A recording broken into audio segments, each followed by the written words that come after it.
Alright, Exhibit A.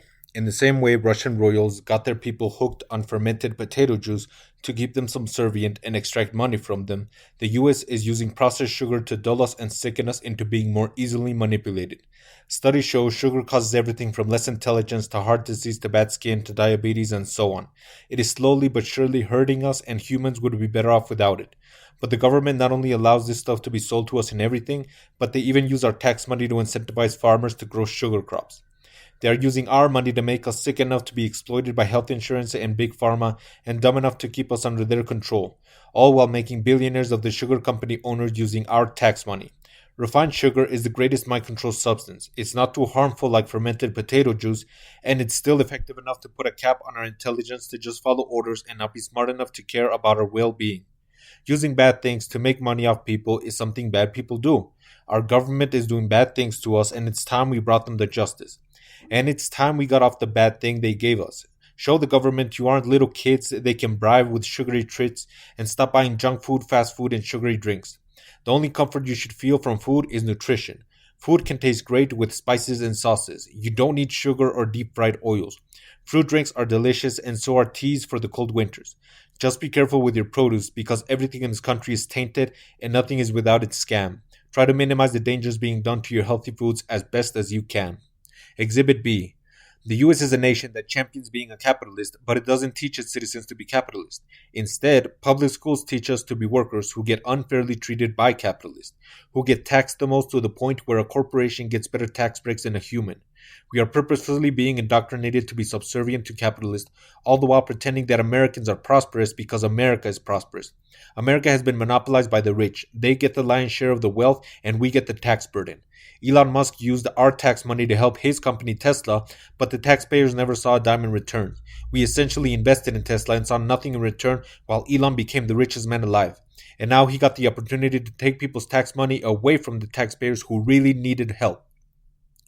This country got robbed by Elon twice, all because our government lies to us, cheats us, takes our stuff, and bamboozles us in favor of the capitalist. And don't get me wrong, I appreciate what capitalists do. I appreciate what Elon Musk does with Tesla and Starlink, but there is nobody who is allowed to be corrupt and take away from the people, no matter what they have done for the people.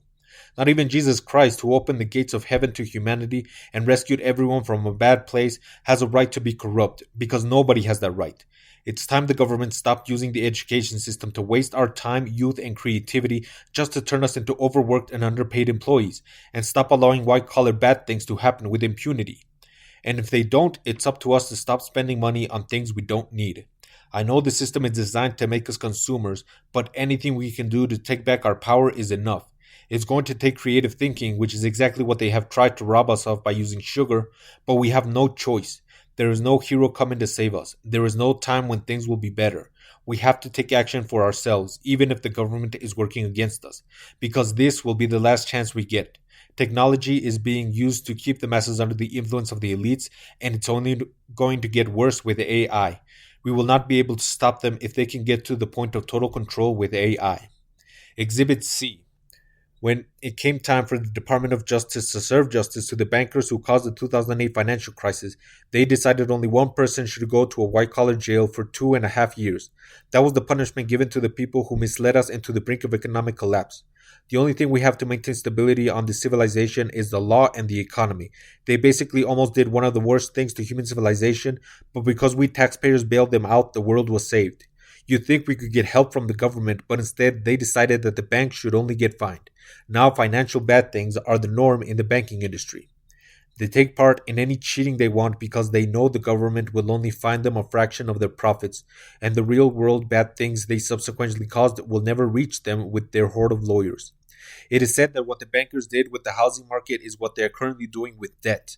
They are pulling the same cheating, knowing full well it will result in the same consequences, and the government is busy using division and distraction tactics to keep us arguing with each other and away from the 1%'s profits.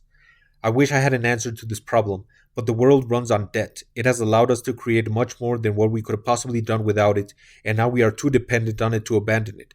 This is going to require financial education, something the US government actively denies teaching us unless we take up a lot of student debt. Oh yeah, Exhibit D. Student loans are way too expensive, and universities get so much money that they don't even need to charge so much. But if that wasn't bad enough, they force borrowers to pay the interest first and then the debt, ensuring the borrowers get squeezed for as much money as possible. That is a bad thing on top of a bad thing. But for our other choice is working an underpaid, overworked 9 to 5, or learning a trade, which is nice until you factor in the mean and bad corporate propaganda in this country, or the lack of benefits to freelancers, the stability of the economy, the devaluation of the dollar, and the lack of future security. I've heard by the 2040s, Social Security is only going to be able to pay recipients 80% of what they should get, and the solution to that is to increase the age of retirement and raise the Social Security tax. Okay, I feel like I jumped to Exhibit E. Exhibit E, Social Security is funded with our money. If the government had instead allowed and taught people to take that money and invest it, so far people would have ended up with more money. But they screwed people over so much, they've raised the Social Security tax so much despite initially deciding they were never going to raise it. They took our stuff, they kept us uneducated, and now they'll break their promise of returning the money we've been giving them for our retirement. If the situation is this bad by 2040, I can only imagine it'll get worse.